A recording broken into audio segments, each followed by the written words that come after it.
नमस्कार मित्रों, जैसा कि हम लोग प्रारंभ किए हैं UPHSC, UGC net, GIC lecturer, LT grade शिक्षक और पीजीटी हिस्ट्री सब्जेक्ट को कि और विशेष तौर से यूपीएचएससी का जो सिलेबस है इतिहास सब्जेक्ट का, जहां से प्रारंभ होता है बेसिक से हम लोग प्रारंभ किए हैं। पिछले 3 टॉपिकों में हम लोग इस्लाम का उदय और भारत में अरबों का सिंध पर आक्रमण और उसके बाद अरबों के सिंध पर यानी भारत पर आक्रमण के क्या प्रभाव थे, किन किन साहित्यिक और आर्थिक गतिविधियों में प्रसार हुआ, समन्वय हुआ, उसके विषय में हम लोग बात किए। और जैसा कि एक प्रश्न पूछा जाता है बार बार कि हिंदू शब्द का प्रयोग सर्वप्रथम किसने किया, तो अरबों ने किया।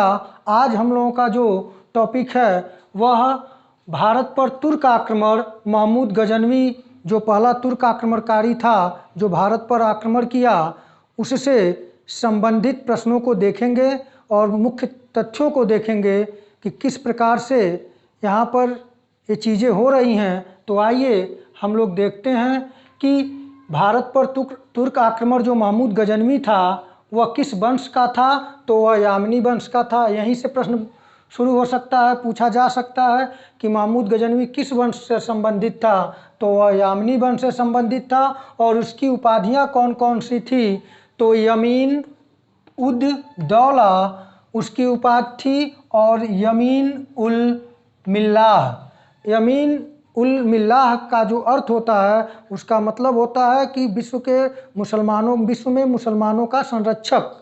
तो यह उपाधि जो यमीन उल मिल्लाह की है यह तत्कालीन खलीफा अल कादिर बिल्लाह ने उसे दिया था और गजनी राज्य का रहने वाला था। तो थोड़ी इसकी पृष्ठभूमि पर हम लोग बात करें तो जो महमूद गजनवी था वह गजनी वंश का था। तो गजनी वंश का संस्थापक कौन था, यहाँ से प्रश्न पूछा जा सकता है। तो गजनी राज्य का जो संस्थापक था वो अल्पतगीन था। गजनी साम्राज्य का संस्थापक कौन था, तो वह अल्पतगीन था। और अल्पतगीन का जो उत्तराधिकारी हुआ उसका नाम था गुलाम पिराई।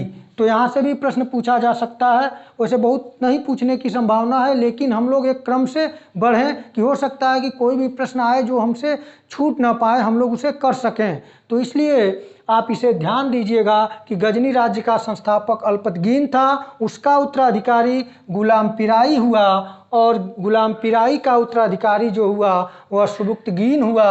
और सुबुक्तगीन जो था, सुबुक्तगीन अल्पतगीन का दामाद एवं गुलाम एवं दामाद था। ये भी बात यहाँ ध्यान देने योग्य है कि अल्पतगीन से सुबुक्तगीन का क्या संबंध है, तो अल्पतगीन का गुलाम एवं दामाद सुबुक्तगीन था। और सुबुक्तगीन के 2 पुत्र थे, एक का नाम था इस्माइल और दूसरे का नाम था महमूद गजनवी। यहाँ यह बात ध्यान देने योग्य है कि इस्माइल जो था वह सुबुक्तगीन का छोटा पुत्र था और जो महमूद गजनवी था वो बड़ा पुत्र था।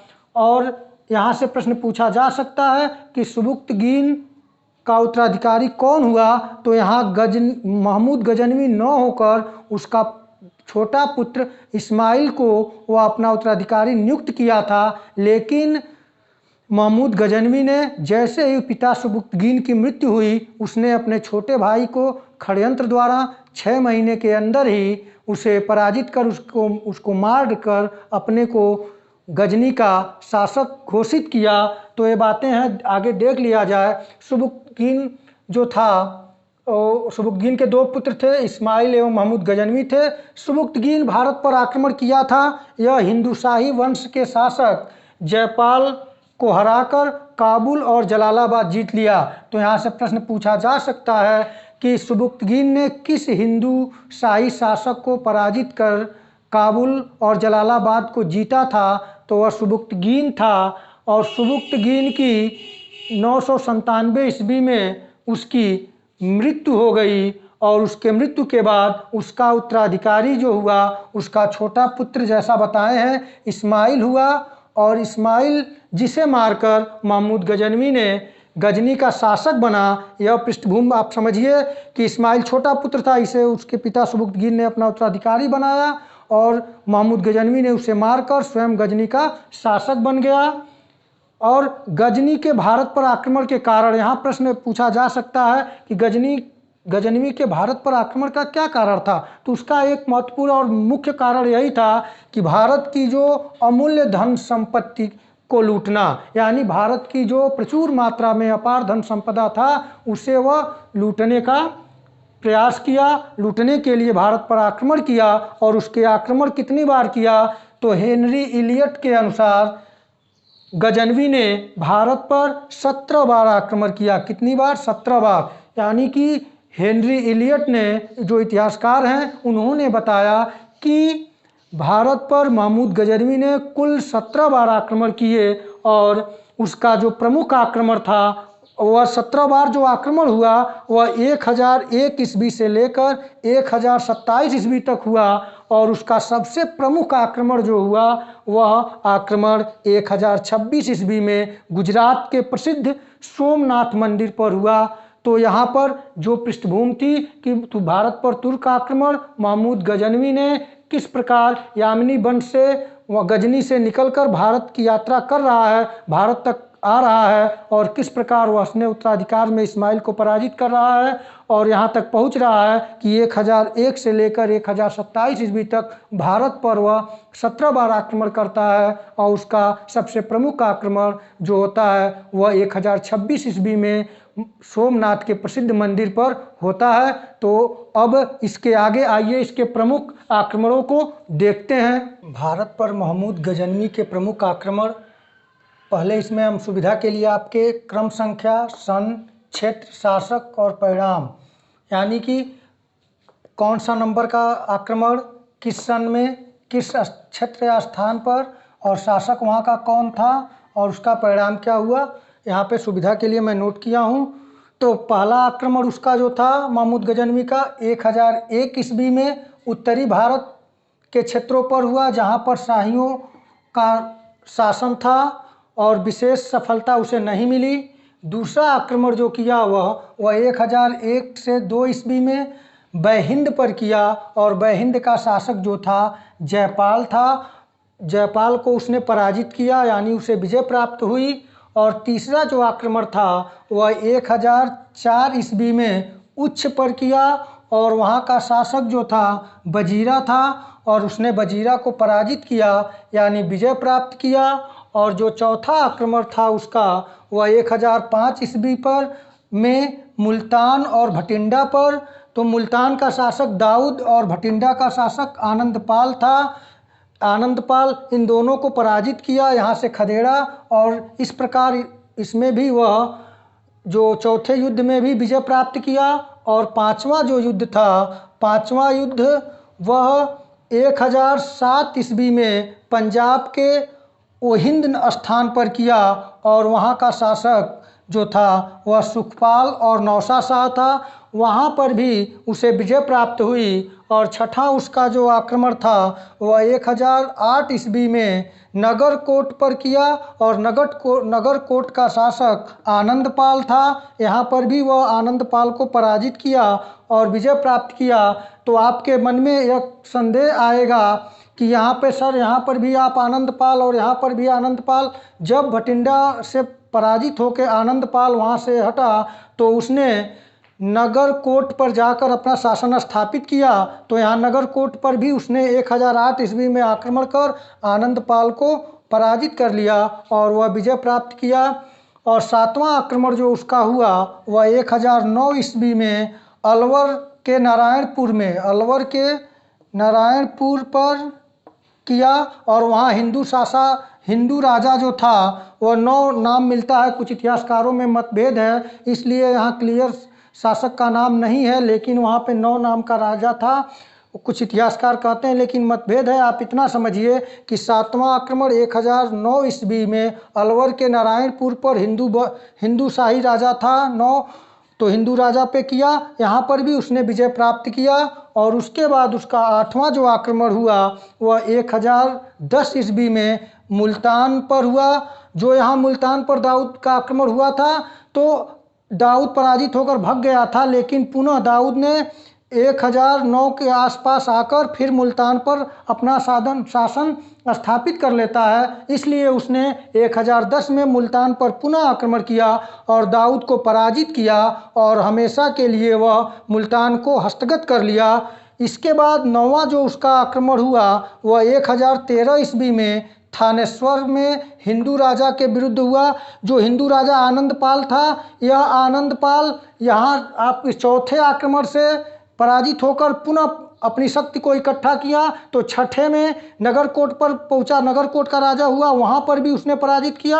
और फिर उसके 9वें आक्रमण 1013 में जो थानेश्वर पर आक्रमण हुआ, तो थानेश्वर के आसपास के क्षेत्र पे आनंदपाल शासक हो गया था, इसने आक्रमण किया लेकिन विशेष सफलता उसे नहीं मिली। तो पुनः उसने 10वां जो आक्रमण किया 1013 ईस्वी में, तो आनंदपाल पे नंदन पर, यानी कि आनंदपाल का नंदन में जब यहाँ से बार बार महमूद गजनवी से आनंदपाल से युद्ध हो रहे थे, यह एक क्षेत्र में विजय प्राप्त होती थी महमूद गजनवी को, आनंदपाल वहाँ से पराजित होकर दूसरे क्षेत्र में जाता था, पुनः अपनी खोई हुई शक्ति और प्रतिष्ठा को इकट्ठा करता था और पुनः महमूद गजनवी का सामना करता था।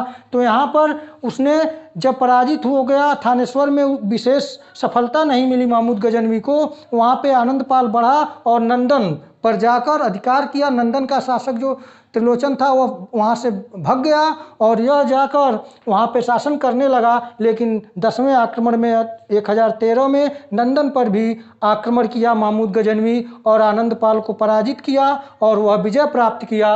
आइए अब उसके और जो युद्ध बचे हैं उसके विषय में देखें। महमूद गजनवी का जो 11वां आक्रमण हुआ वह 1015 ईस्वी में कश्मीर क्षेत्र के कुछ सीमावर्ती क्षेत्रों पर उसने आक्रमण किया और वहाँ का शासक, जो कश्मीर का शासक उस समय था, भीमपाल था और भीमपाल ने वहाँ से पराजित हुआ और वह कश्मीर के केंद्र में चला गया और वहाँ पर उसने जाकर महमूद गजनवी का सामना किया और इस प्रकार विशेष सफलता महमूद गजनवी को नहीं प्राप्त हुआ।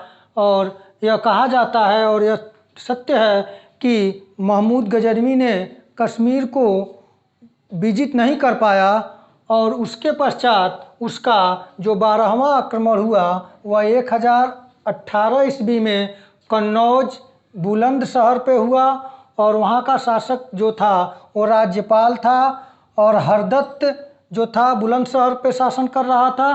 तो वह वहाँ पे आक्रमण किया और इन्होंने राज्यपाल और हरदत्त को पराजित किया और इस प्रकार महमूद गजनवी कन्नौज और बुलंदशहर में विजय प्राप्त किया। और उसके बाद 13वां उसका आक्रमण हुआ 1019-20 ईस्वी में, जो बारी, किरात, लोहकोट पर आक्रमण के क्षेत्रों पर आक्रमण किया और जो हरदत्त यहाँ बुलंदशहर से पराजित होकर वह बारी, किरात और लोहकोट के क्षेत्रों को में जाकर एकत्रित अपने सैनिकों को किया और शासन प्रारंभ किया। तो वहाँ पर 13वें आक्रमण के तहत 1019-20 में महमूद गजनवी ने हरदत्त को बुरी तरह पराजित किया, यानी उसे यहाँ सफलता प्राप्त हुई। और इसके बाद जो उसका 14वां आक्रमण था वह 1019-20-21 तीनों सन है कि उसमें क्लियर इतिहासकारों में कुछ मतभेद भी है, क्योंकि महमूद गजनवी ने ग्वालियर कालिंजर के दुर्ग का घेरा डाला था और वहाँ पर एक चंदेल शासक, प्रसिद्ध चंदेल शासक जिसका नाम विद्याधर था, उसने कभी भी महमूद गजनवी की अधीनता स्वीकार नहीं की। बस महमूद गजनवी ने वहाँ के उसका एक नायब शासक था गोंडा को पराजित किया, लेकिन चंदेल शासक विद्याधर को वह कभी पराजित नहीं कर पाया और उसने संधि कर लिया। यहाँ से प्रश्न कई बार परीक्षा में पूछा गया है कि किस हिंदू शासक ने कभी भी महमूद गजनवी की अधीनता स्वीकार नहीं किया, उससे पराजित नहीं हुआ। तो वह शासक था विद्याधर, जो चंदेल शासक था। तो यहाँ पर गोंड शासक को पराजित किया था। और जो 15वां आक्रमण था 1024 ईस्वी में जैसलमेर, चिकलोदर अहिलवाड़ और लोदार के क्षेत्र पर आक्रमण किया। इसमें छोटे छोटे शासक थे, इनको पराजित किया, यानी कि महमूद गजनवी को विजय प्राप्त हुई। और उसका 16वां और सबसे महत्वपूर्ण आक्रमण जो था, कुछ इतिहासकार 1025 और कुछ 1026 ईस्वी मानते हैं, इसलिए मैं दोनों को यहाँ पे दे दिया हूँ। इसमें 1025-26 ईस्वी में सोमनाथ के प्रसिद्ध मंदिर पर आक्रमण किया जो गुजरात में है, और वहाँ का शासक भीम प्रथम था, और वहाँ पर भीम प्रथम पराजित हुआ, यानी महमूद गजनवी की विजय हुई, और उसने सोमनाथ मंदिर में मौजूद अकूत धन संपत्ति, जिसकी कोई सीमा नहीं है, उस अपार धन संपदा को, वह मंदिर को तोड़कर अपार धन संपदा गजनी ले गया। और गजनी को एकाएक ऐसे मालखाने के रूप में गुजरात प्राप्त हुआ कि गजनी के वैभव में वृद्धि हुई। अब उसके बाद उसका अंतिम और 17वां जो आक्रमण था वह 1027 ईस्वी में सिंध व मुल्तान क्षेत्र पर जाटों के विरुद्ध हुआ, और उसने जाटों को पराजित किया। तो इस प्रकार हम लोग महमूद गजनवी के 17 आक्रमणों को देखें। इनमें से कुछ महत्वपूर्ण जो मतलब इसके आक्रमण और विजय थे, उन्हीं से क्वेश्चन बनेंगे। लेकिन इस 17 को एक बार आप देख लेंगे तो मुख्य चीज़ें जो क्लियर है वहीं से प्रश्न पूछेगा। यह प्रश्न तो एकदम चांस से पूछने का कि कौन ऐसा हिंदू शासक था जो पराजित नहीं हुआ, तो चंदेल शासक विद्याधर था। और ये भी पूछा जा सकता है कि महमूद गजनवी के भारत पर आक्रमण करने के जो 17 बार बताया गया है, किस इतिहासकार ने बताया, तो वह थे हेनरी इलियट महोदय। और यहाँ से जो प्रश्न पूछने वाले हैं, तो मैं 17 उसके आक्रमणों को आपके समक्ष प्रस्तुत किया। आप स्क्रीनशॉट ले लें और तैयारी करें। अब आइए इसके बाद हम लोग महमूद गजनवी के साथ कुछ इतिहासकार और साहित्यकार जो भारत आए थे उनके विषय में जानकारी प्राप्त करें। महमूद गजनवी विद्वानों का बहुत ही पोषक था। वह विद्वानों की कद्र करता था, वह खुद विद्या प्रेमी था। उसके दरबार में विद्वानों की एक पूरी फौज रहती थी। तो आइए उसके कुछ प्रमुख विद्वानों को देखें। तो महमूद गजनवी के दरबार के प्रमुख विद्वान, इस एक तरफ में आपके सुविधा के लिए विद्वान और संबंधित पुस्तक, साहित्य और संबंधित विषय दूसरी तरफ लिखे हैं। तो देखिए जो इसमें विद्वान थे, एक विद्वान अबू नस्र उतबी थे। इनकी जो पुस्तक का नाम है तारीख़े यामिनी। यहाँ से प्रश्न बन सकता है कि तारीख़े यामिनी किसकी रचना है, अबू नस्र उतबी का है। यह मिलान के लिए भी देता है, जैसा कि टीजीटी, पीजीटी, अन्य नेट की परीक्षाएं, यूपीएससी या कोई भी इतिहास से संबंधित किसी भी सामान्य ज्ञान के पेपर में जब इतिहास से क्वेश्चन पूछे ही जाते हैं, तो वहाँ पे जो इस समय कूट के प्रश्न चल रहे हैं, तो मिलान करने के लिए इसमें विशेष तौर से आप इसे ध्यान दीजिएगा, उसमें आपका बहुत ही सहयोग करेगा। तो अबू नस्र उतबी की पुस्तक है तारीख़े यामिनी। और दूसरे प्रमुख विद्वान अबुल फजल बैहाकी, इनके पुस्तक का नाम है तारीख़े सुबुक्तगीन। अबू नस्र उतबी की पुस्तक तारीख़े यामिनी, अबुल फजल बैहाकी की पुस्तक तारीख़े सुबुक्तगीन। लेन पूल ने अबुल फजल बैहाकी को पूर्व का पेप्स कहा है। तो इसे भी पूछा जा सकता है कि किस साहित्यकार को, किस विद्वान को पूर्व का पेप्स कहा जाता है। तो अबुल फजल बैहाकी को किसने कहा, तो प्रसिद्ध इतिहासकार लेनपूल ने कहा। और अगले विद्वान है फिरदौसी, जिन्हें पूर्व का होमर, फारसी का होमर की संज्ञा दी जाती है। और फिरदौसी की रचना है शाहनामा, बहुत ही प्रसिद्ध रचना है। इसमें 1000 छंद हैं। अगले विद्वान जो सबसे महत्वपूर्ण हैं वह हैं अलबरूनी की किताब का नाम है किताबुल हिंद, तहकीके हिंद या मिन मकाला। यानी कि अलबरूनी की जो पुस्तक है, यह महान ज्योतिष शास्त्री, शिक्षाविद और एक तरह से कहा जाए तो अलबरूनी महान इतिहासकार थे। और इन्होंने किताबुल हिंद एक नाम है, इसी को हम लोग तहकीके हिंद के नाम से और मिन मकाला के नाम से जानते हैं। और इनके अन्य रचनाएं हैं इबोल का किताबस सैदना, करीब करीब अलबरूनी ने 113 कृतियों की रचना किया है, लेकिन जो प्रमुख हैं वे आपके समक्ष हैं। किताब अलबरूनी की प्रसिद्ध पुस्तक किताबुल हिंद है, जिसे भारत की खोज भी कहते हैं, मध्यकाल की किताबुल हिंद। इसे ही तहकीके हिंद के नाम से और मिन मकाला के नाम से भी जाना जाता है। और इनकी अन्य पुस्तक इबोलका, किताबस सैदना इत्यादि हैं। इनके कुल कृतियों की संख्या लगभग 113 है। अब अगले जो हैं फराबी जो विद्वान थे, यह दर्शन शास्त्र के विद्वान थे। और तुसी जो थे ये खुरासानी विद्वान थे। और उमरी ये महान शिक्षक एवं राजकवि थे। कहा जाता है कि महमूद गजनवी ने 3 बार इनका मुँह इनसे प्रसन्न होकर 3 बार इनका मुँह मोतियों से भरा था। तो यह महमूद गजनवी के दरबार में प्रमुख विद्वान थे। इन विद्वान से हर कंपटीशन में, जो सामान्य ज्ञान में या अगर इतिहास सब्जेक्ट के जो पेपर होते हैं, जो परीक्षाएं होती हैं, उसमें इनमें से 2-3 क्वेश्चन हर परीक्षा में पूछा जाता है। तो आप इसे अच्छी तरीके से तैयार कर लें, इसे ले लें, स्क्रीनशॉट ले लें। और आज हम लोग महमूद गजनवी यानी तुर्कों का भारत पर आक्रमण के कड़ी में महमूद गजनवी से संबंधित उसके विजय, उसके द्वारा भारत में जो विजित प्रांत थे, उसके द्वारा जो लूट खसोट के लिए सोमनाथ मंदिर पर आक्रमण, और उसके दरबार में प्रमुख जो विद्वान थे और उनकी रचनाएं थी, यानी कि महमूद गजनवी से संबंधित कोई भी प्रश्न अगर परीक्षा में बनता है तो आपसे वह छूट नहीं पाएगा, आप उसे ज़रूर हल कर देंगे। तो इनके साथ ही आज का टॉपिक यहीं ख़त्म होता है। फिर अगले वीडियो में अगले टॉपिक के साथ हम लोग मिलेंगे। अगर चैनल को आप लोग प्रोत्साहित करें, इसे लाइक, शेयर और सब्सक्राइब करना ना भूलें। तो फिर मिलेंगे अगले टॉपिक के साथ अगले वीडियो में। तब तक के लिए नमस्कार।